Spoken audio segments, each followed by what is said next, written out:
Tips para mas lalong dumami po ang ating mga followers, pumunta lang po tayo sa ating Play Store po at i-install po natin itong Meta Business Suite po mga katiktik. Pagkatapos po, ito na yung makikita nyo po. Ayan, so dito naman po mga katiktik, ilagin nyo lang po yung page nyo po rito.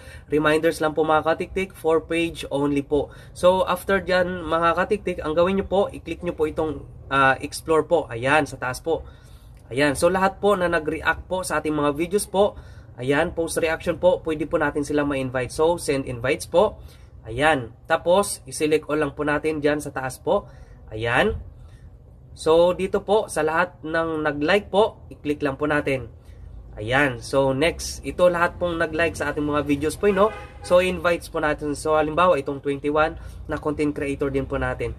Ayan. Pagkatapos, select all again. Ayan. Tapos, itong love. So, next. I-next din po natin ito mga katiktik. Tapos send invite.